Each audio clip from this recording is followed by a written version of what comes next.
higher order versus lower order. So the goal here is not really to focus a lot on their sentence level issues when you're giving feedback to your group members. What you want to do is give them feedback that it focus more globally, that gives them the opportunity to get a little bit of insight into how they can actually push the paper itself forward, not so much how to edit on that sentence level. So really, I mean, it's fine if in your feedback you want to say something like, hey, I noticed a lot of whatever incorrect punctuation. You might want to focus on that while you're editing, whatever, but that should not be the focus of your feedback. The focus of your feedback should be here in the higher order concerns. So what do we mean by higher order concerns? Also, you might hear referred to as global issues by me. So one would be focus.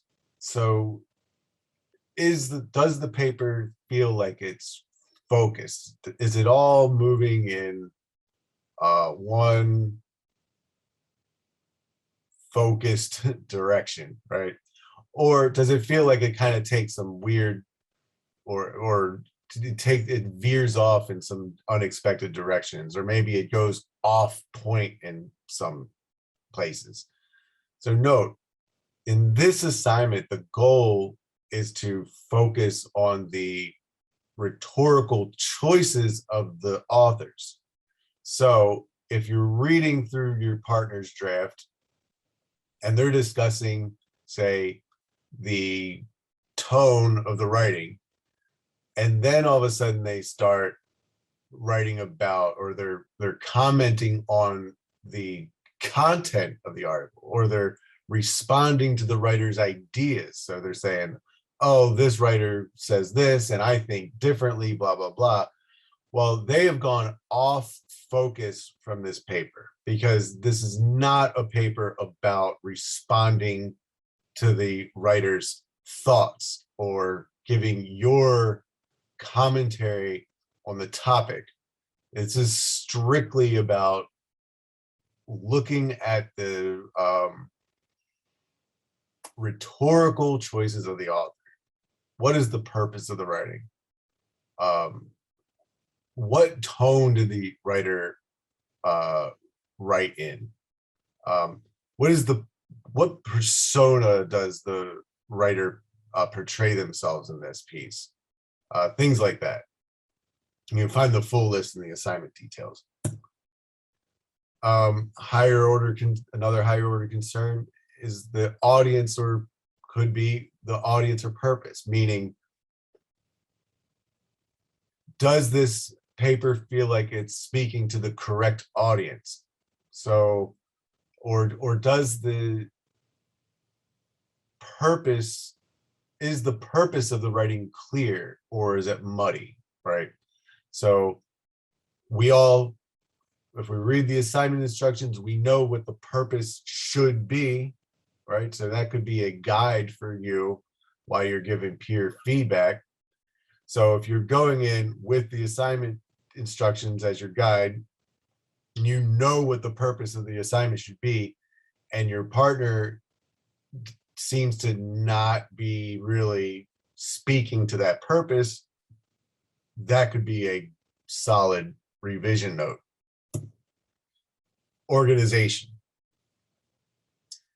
Simply, is the writing well organized or not?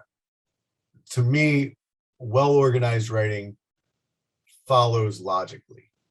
So we have an introductory paragraph that kind of explains what this piece of writing is. We tell the reader essentially a thesis statement usually. The purpose is made clear. Then we have our body paragraphs where we kind of do our analysis, and then we have a concluding paragraph where we wrap it all up in a nice little bow.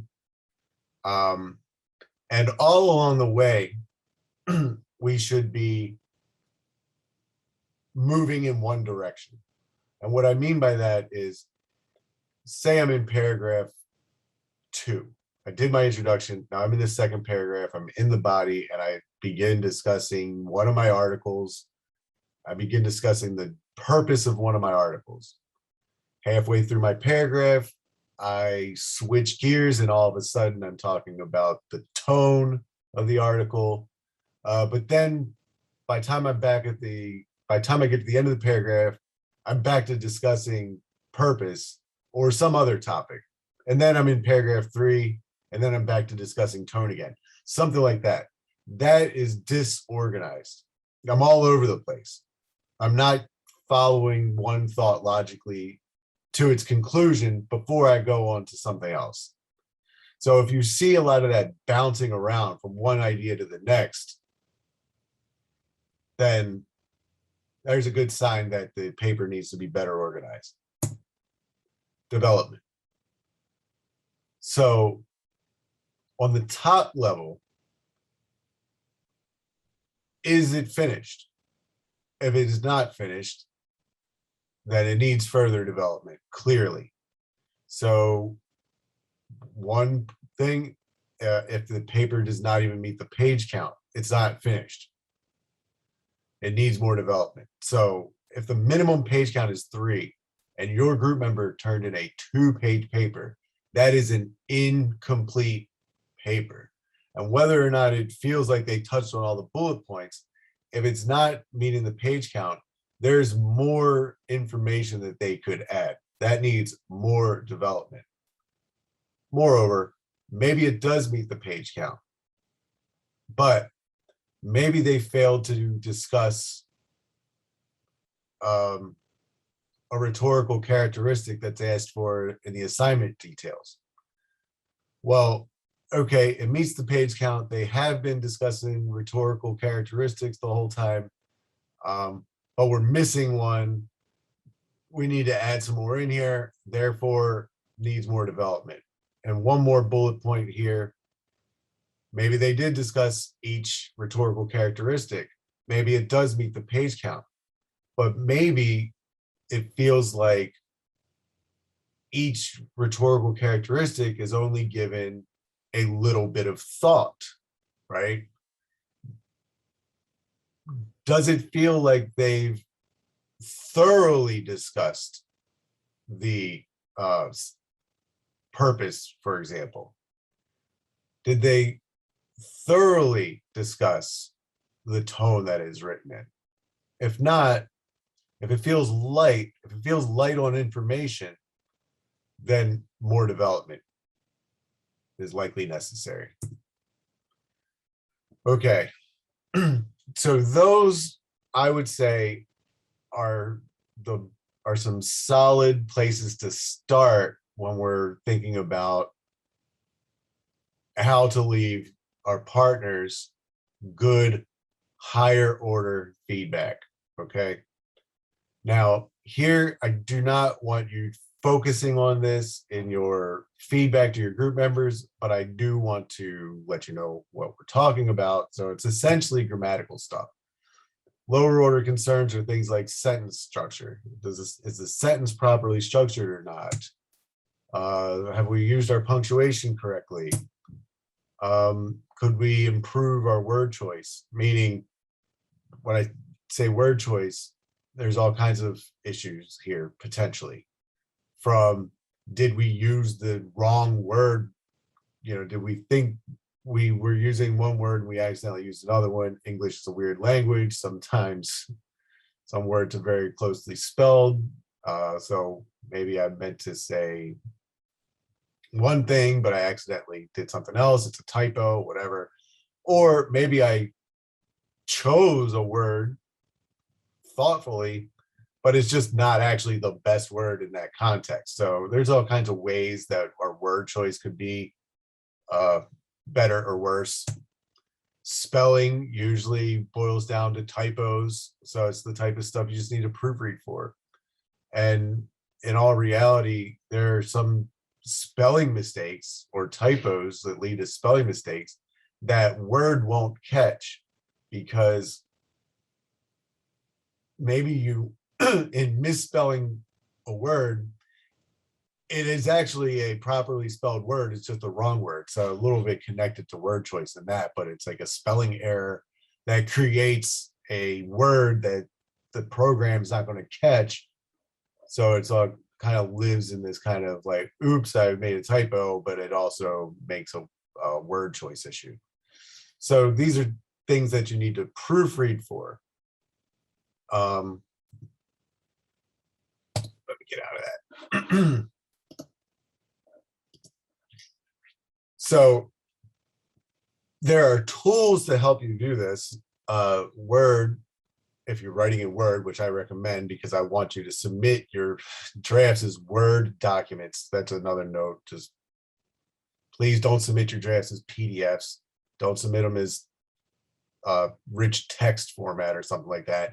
Submit them as Word documents. So anyway, Word, if you've noticed, has some handy tools in there. I'll give you a little blue squiggly line if you have a grammar issue. They give you a red line if you have a misspelled word. But sometimes you will need to edit something in a sentence, but it won't give you the blue or red squiggly line because even though it's wrong, it's the wrong word, or there's something that should be improved for your particular sentence, Word doesn't pick it up because it's actually there's not a misspelling there. Take advantage of the spelling and grammar tools that Word does have incorporated into the program. Even though it's not going to catch everything, it will catch many things. On the other hand, I believe you all should have a free access to Grammarly. That is a very useful tool. It just requires you to upload your piece of writing in there. So it will take an extra couple minutes because you have to go to a website and upload a thing, but it is really fast and it will give you a lot of feedback as far as grammar, catching any typos, and you can actually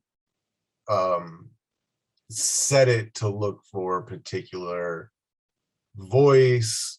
You can tell it like what level audience you're writing to, and it can give you a lot more help than you're ever going to find inside the actual Word program.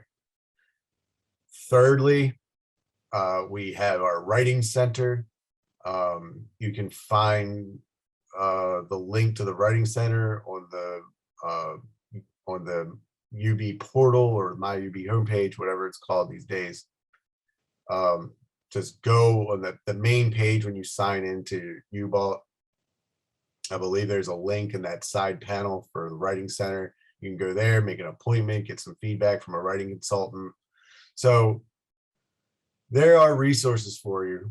The OWL website. So there are a variety of resources for you when it comes to help in revising and editing your paper. Top level though, especially for this week, is we want to fully participate in our peer review group at our workshop.